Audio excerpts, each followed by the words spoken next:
Voilà, si vous êtes nouveau sur la chaîne, abonnez-vous et activez la cloche de notification. Là, vous serez notifié à chaque fois qu'une nouvelle vidéo est ajoutée dans la chaîne.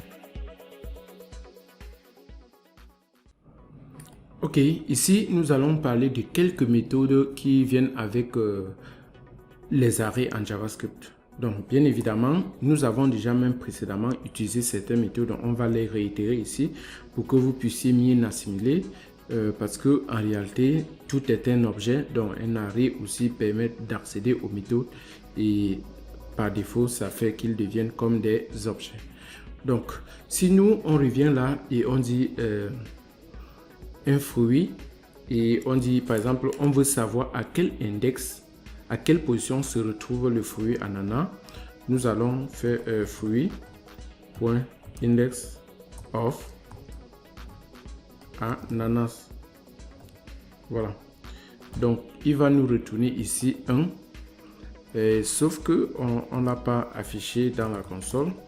Donc si nous on remet ça, on retire notre point virgule ici, donc ceci va passer l'index dans notre méthode console et à la ligne 5 on aura 1. Pourquoi? Parce que on a banane à l'index 0 et ananas à l'index 1. Donc papaye on aura index 0, 1, 2, 3. Donc si on met là papaye, on aura l'index 3 qui va s'afficher. Donc ça marche également. Donc nous avons également le join que nous avons déjà vu, qui vous permet cette fois-ci de joindre votre array peut-être en un string. Donc ça va prendre notre array ici et fait qu'il s'affiche cette fois-ci comme un string. En faisant ça, on a quelque chose comme ça. Vous voyez, ça peut être divisé par des tirets comme j'ai précédemment dit. Ça peut être divisé par juste un espace comme j'ai précédemment fait. Voilà. Bref, c'est ça. Nous, on aura maintenant d'autres éléments qui vous permettent en fait de faire des choses intéressantes. Par exemple, faire même des concaténations. Pourquoi pas toujours utiliser ceci, concat. Si vous avez votre array qui est déjà là et vous voulez concaténer ça, donc combiner ça à un autre array, vous pouvez juste passer le deuxième array là ici et on va mettre ceci. 2, 3, 4, 5. Donc ça va prendre cet array et ça va ajouter, ça va sommer avec, ça va les combiner pour que ça donne maintenant quelque chose. Si on regarde, vous pouvez bien voir que notre array devient plus long avec ceci. Vous voyez? Ouais. Donc en gros c'est ça. Et justement c'est parce que ici on a mis ça. Si je laissais tout ça comme ça, ça allait ajouter comme des nombres. Ça a ajouté tout ça comme un seul élément. Mais cette fois-ci, ça va ajouter comme 5 autres éléments dans notre array. Voilà, c'est comme ça.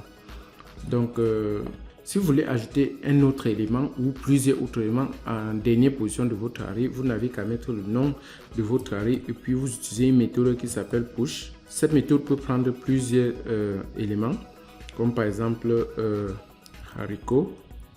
Je ne sais pas si c'est avec T. Voilà.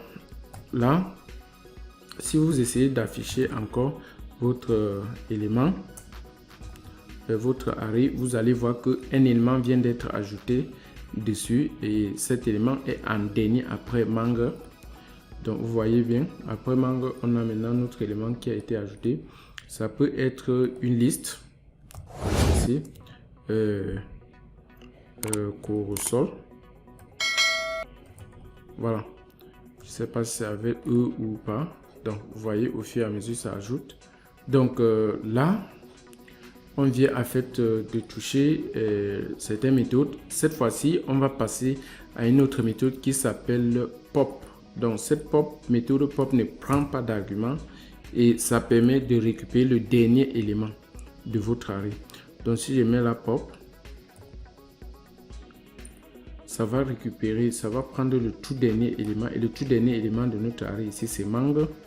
Donc si je dis là, ça va toujours retourner la même chose, mais si en fait ce qui se passe c'est que ce soit push ou pop et certaines méthodes, ils modifient en fait l'arrêt. qui modifie la valeur par défaut. Vous voyez, quand on fait le push, ça ajoute un élément sur ce même arrêt. Quand on fait le pop, ça retire. C'est comme si ça débouche le dernier élément. Ça pop-up le dernier élément et ça reste, l'arrêt reste maintenant comme ceci. Donc si je pop deux fois, j'aurai maintenant pop les deux ici et l'arrêt va juste rester ceci. Comme vous voyez, voilà. Donc si je passe maintenant le pop là pour console de log, ça va m'afficher l'élément dont il a pop-up. Et ici, il s'agit, je crois bien, de papaye parce que le premier, s'il va pop-up la mangue, l'arrêt va rester comme ceci. Et lorsqu'on va pop et afficher le dernier, ça va afficher papaye. Donc, c'est exactement ça. Et il y en a plein d'autres méthodes arrêt, mais ici, c'était juste une petite introduction. Et au fur et à mesure que nous allons avancer, on va mieux étudier et on va mieux comprendre. Donc, voilà, si vous êtes nouveau sur la chaîne, abonnez-vous et activez la cloche de notification. Là, vous serez notifié à chaque fois qu'une nouvelle vidéo est ajoutée dans la chaîne.